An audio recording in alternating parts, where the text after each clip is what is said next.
Welcome to this edition of the Your Weekly Dose of Nonprofit Podcast, the podcast that delivers actionable items you can implement at your organization right away. I'm your host, Ephraim Gopin of 1832 Communications. Today, I'm thrilled to have a great guy and nonprofit authority, Dave Tinker, as my guest. Dave, how you doing today? Great. How are you? I'm doing great. Let's introduce you to our listeners, watchers, and readers. Dave is Vice President of Advancement at Achieva, where he oversees all fundraising and communications. A certified fundraising executive and an AFP Master Trainer, he received the Outstanding Fundraising Executive Award from the AFP Western PA chapter in 2013. Dave has published numerous articles in professional journals and has written curriculum for the fundraising school at the Lilly Family School of Philanthropy at Indiana University. Dave is a past president of the AFP Western PA chapter and has served in many volunteer roles for AFP International and his own chapter, where he is currently the vice president of communications. He's a member of the Brentwood Borough School District Board of Directors. He coaches youth softball and basketball and has served in leadership positions on numerous nonprofit boards. Dave received a Master of Public Affairs with a concentration in nonprofit management from the Lilly Family School of Philanthropy at Indiana University. He's also a graduate of the National Leadership Consortium on Developmental Disabilities at the University of Delaware, Class 44. Dave is an accomplished and sought-after public speaker, so he's with us today to discuss public speaking. So let's dive right in. Dave, when speaking to a large group, is it possible to individualize your talk, meaning you make a connection to each person even though the room is full of people? Yes, there's a couple ways you can do that. The first is actually just when you're talking to the audience, you look at people. You look and see what, you look at their faces. Obviously, in a bigger audience, if it's a large conference type setting, it might be hard to see people, especially if the back of the room's dark and they just have the lights up on the stage. But that's, looking out and looking at people helps. But at the same time, something you can do is actually make your conversation and your talk have a personal story in it. And that actually helps personalize things, not just does it give the audience a sense of who you are and a little more knowledge about you, but they see themselves in the same way that you do. They can see themselves as you and understand you a little bit better. So that's a easy way to kind of personalize things, especially with a much larger audience. Fantastic. So today's actionable item: what 3 things should a public speaker have prepared in advance to avoid screw-ups during the speech? Yep. First thing you want to do is make sure you have backups of any sort of technology you plan on using, whether that's a slide deck or videos or audio. You want to be redundant backups too. So you don't just email it to yourself. You can save it on like Google Drive or Dropbox or any of those tools. You put it on a thumb drive in case the internet's not working. Obviously, you save it to a laptop, desktop sort of thing as well. But that definitely is something you can do, and that's an easy thing to do. The second thing you should consider doing if you don't do it is get an understanding of where the room is and what the room is like, to help you understand how you can walk around or not walk around. Make sure there's the right type of microphone you're anticipating, those sorts of things. Just get a lay of the land, if you will, in the room if that's possible. And then the third thing is really just practice your talk and do it over and over. And it's not just a matter you want to be comfortable with what you're saying, but you want to kind of do it without having to rely on looking at the slides or looking at the video. And it comes off if you've actually practiced enough and you're polished enough that it works. But practice makes perfect in this case. So that's a big help. Excellent. So what nonprofit topic that you present causes the most eye rolls in the audience, and tell us why that is? I think right now it's really been ethics. Ethics is increasingly important in nonprofit, not just fundraising, not just one specific area, but all of nonprofit. And just looking at it and listening to it when I was a younger fundraiser, I thought, oh, that's something older, more senior people are concerned with, but it actually impacts everybody. Even the new fundraisers, the middle career fundraisers, the senior fundraisers, everybody has some sort of ethical impact that happens to them one time or another. And it certainly has happened to me, but that's one area that people kind of roll their eyes like, oh, it's time to talk about ethics again, but it's very important. Okay. What would be harder for you? Asking a room full of people to donate or making an ask of an individual donor? I've definitely done both, and I would say asking the individual donor for sure.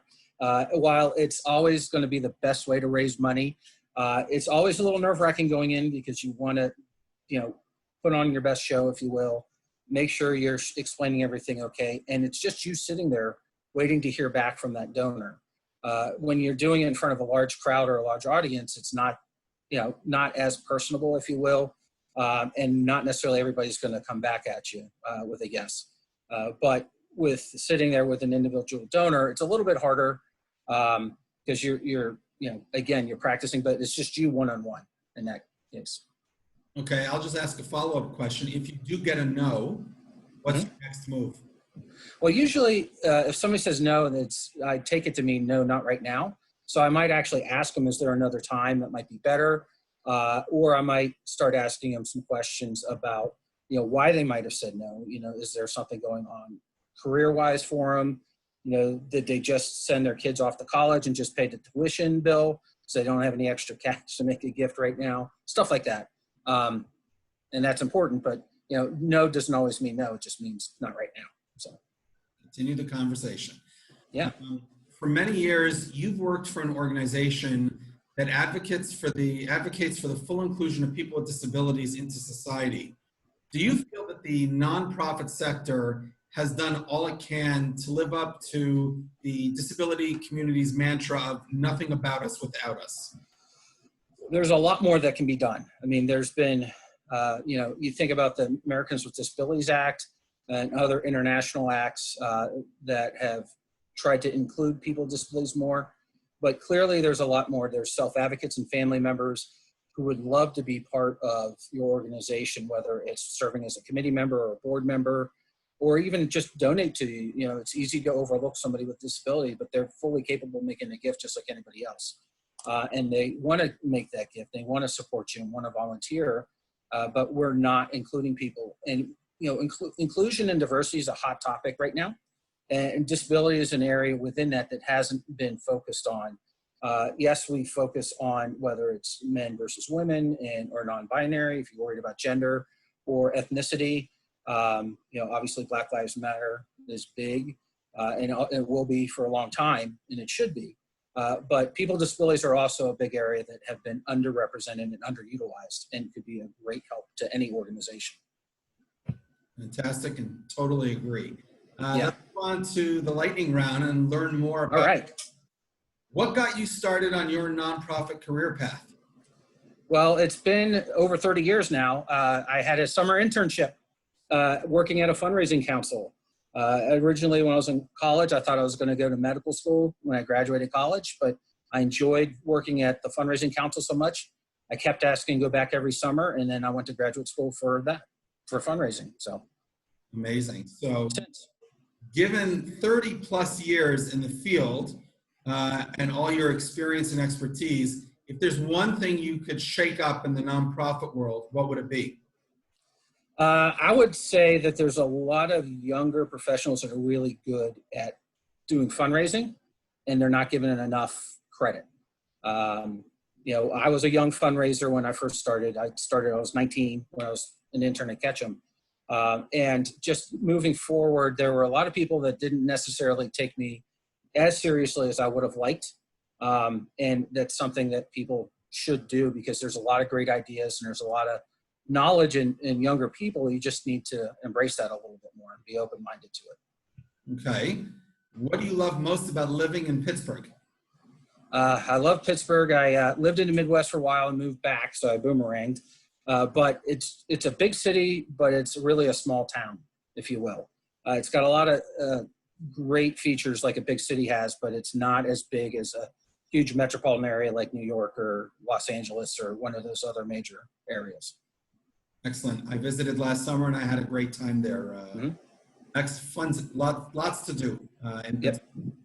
You're active on the Twitter after many years on the platform. What do you like and hate most about it?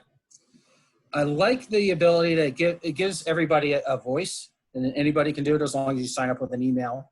What I dislike about it are some of the ways that, one, you can't edit some of the things because I have a habit of doing typos in my stuff, especially if I'm using my phone to type quickly. And so it's either the wrong word pops up because of autocorrect or something, and I don't notice it until after the fact. So I think that would probably be the biggest one, being able to edit.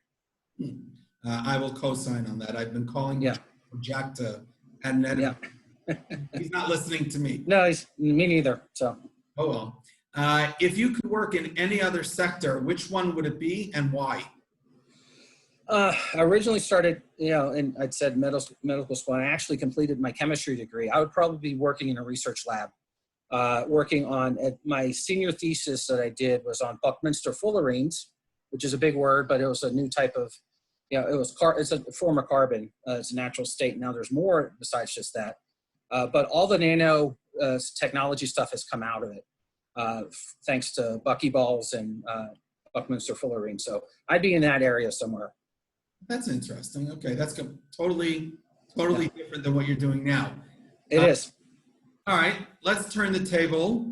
Your turn to ask me a surprise question. I have no idea what it is. Go ahead. Okay. Yeah, you're very kind not to ask about my Penguins who got crushed in the playoffs. But I wanted to ask, if you were Bill Buckner in 1986 World Series and you saw that ball coming at you, what would you do? Wow. You know what? There is a video that HBO put out in 2004 after that series, and they interviewed a lot of lifelong Red Sox fans. And they go through the curse, basically, and the curse being broken. And they look at 1986. And in that video, everybody was distraught and just couldn't think straight for days afterwards. And in that video, there's actually a rabbi, and I believe he's from Haverford, Massachusetts. And he says, after watching the play, he says, "I'm back in grade 3 in the police league, and I'm hearing my coach go, glove to the ground, glove to the ground." And he says, "How does Buckner not know glove to the ground?" I knew that. He said, "How does Buckner not know that?" Yeah. The crazier thing that I don't think it got lost in the whole Bill Buckner thing is that throughout the entire season, Joe Morgan, the manager, had substituted in Dave Stapleton in late innings because he was a better fielder than Buckner. And Morgan, because the Red Sox had a 2-run lead, wanted Buckner on the field when they won the World Series. So he left Buckner in. If he puts in Stapleton, that game goes to the 11th because the game's already tied at 5 by that point. Right. That's in the winning run, but the game goes to the 11th and we don't have Buckner, so who knows? But after 2004, all is forgiven, Billy Buckner. We're good. Yep. We're good.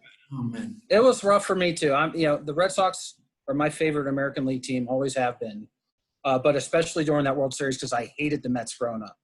So, anything, I hated the Mets. So if they're not the Pirates, it's the Red Sox for me. So I totally get it, and just yuck. That's all I'm going to say. But I talk about it with passion, but I've gotten over it. All I'll say about that video on HBO is that they interview another guy who said that after that game he went outside for a long walk because he had to walk it off. And he's an old guy in his town in Newton, Massachusetts. And the guy looks at him and he says in the heaviest Boston accent, he said, "Today is the darkest day in Boston since Jack Kennedy was shot." That's what he says. It's since JFK was shot. This is the worst thing. That's how bad it was. So thank God for 2004, 07, 13, and 18. So all is forgiven and all is forgotten. Well, mostly. Forgiven, yes. Forgotten, depends on the day. Thank you very, very much for taking time to appear on the podcast today. I urge you to connect with Dave on Twitter at Dave the CFRE. He is always happy to talk shop and engage, and he is a nonprofit authority on many issues, not just fundraising, but also grants, management, ethics, philanthropy, and everything in between. Please connect with him there. Dave, thanks very much. I appreciate it. You're welcome. Thanks for having me. My pleasure. Have a good day. You too.